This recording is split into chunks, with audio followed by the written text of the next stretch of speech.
Good morning. I'm Erin Myers. The U.S. and China at odds after the United States shot down a suspected Chinese spy balloon. All the latest coming up. NASCAR racing back into Los Angeles this weekend. Fans are revving this morning at the Bud Light Clash. We are live. And forget too many cooks in the kitchen. What about creatures? Wait until you see the SoCal sea mammal spotted lost in one local eatery. And coming up in entertainment, utter embarrassment. The anchors don't know this yet, but in honor of music's biggest night, which is the Grammys, we're going to play a little game, of course, at my expense. That's in entertainment.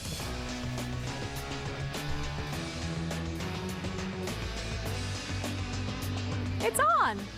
I was going to say, Doug, that's my favorite kind of game, at your expense. Look at this shot from Huntington Beach, though. Yes, we're going to see some sunshine today, also some cloud cover, and some of us could even see some light rain. We'll talk about that coming up.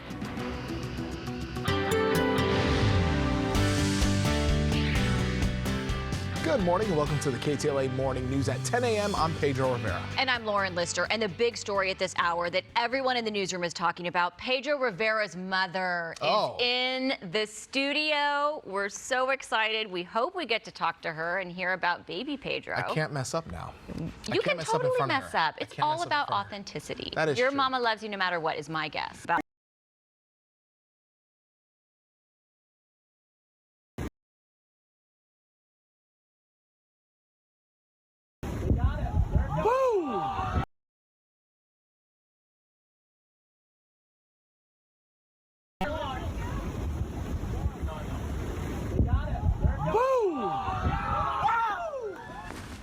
You saw it there. Witnesses wowed as the suspected Chinese spy balloon coming to an explosive end off the coast of South Carolina yesterday was caught on camera. President Biden ordered a fighter jet to take down the aircraft that had been spotted earlier this week hovering near U.S. military installations. Navy divers now working to recover debris and any possible intelligence information from the wreckage. KTLA's Erin Myers is live in our newsroom this morning with the latest. Erin.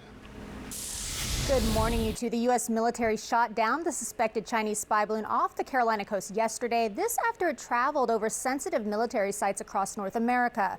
The United States says the balloon was being used for surveillance. China saying it was a civilian research vessel.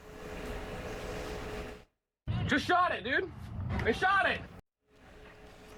Officials have described the white orb as a high-altitude surveillance balloon that was about the size of 3 buses. A fighter jet fired a missile at it yesterday afternoon off the coast of Myrtle Beach. Hours before the operation, the FAA temporarily closed airspace off the Carolina coastline, including airports in Charleston, Myrtle Beach, and Wilmington. Officials are now working on recovery efforts, which they say will not take long. CNN is reporting that Navy divers will be used to assist in the operation.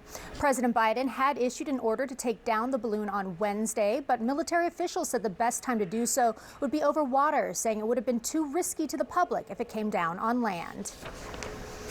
When I was briefed on the balloon, I ordered the Pentagon to shoot it down on Wednesday as soon as possible without doing damage to anyone on the ground.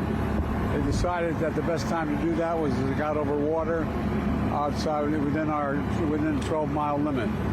They successfully took it down, and I want to compliment our aviators who did it. China claimed the balloon was a civilian airship collecting weather information that strayed off course. And in a statement today, China said it reserved the right to take further actions and criticized the U.S. for an obvious overreaction and a serious violation of international practice. Also saying it reserves the right to take necessary measures to deal with similar situations. The incident is now further straining China and the United States relationship. Secretary of State Antony Blinken canceled a trip to Beijing that was said to be aimed at easing tensions. The balloon entered the U.S. on January 28th, moved over Alaska and then into Canadian airspace. It came back into the United States on Tuesday over Idaho and was spotted Wednesday over Montana, which is home to one of America's nuclear missile silos. The U.S. military says it was constantly assessing any threat and concluded that the technology on the balloon wouldn't give China significant intelligence beyond what it could get from satellites. And this isn't the first time Chinese spy balloons have come into U.S. airspace. Officials say it happened several times during the Trump administration and at least one other time during President President Biden's. A second balloon has possibly been spotted flying over Latin America.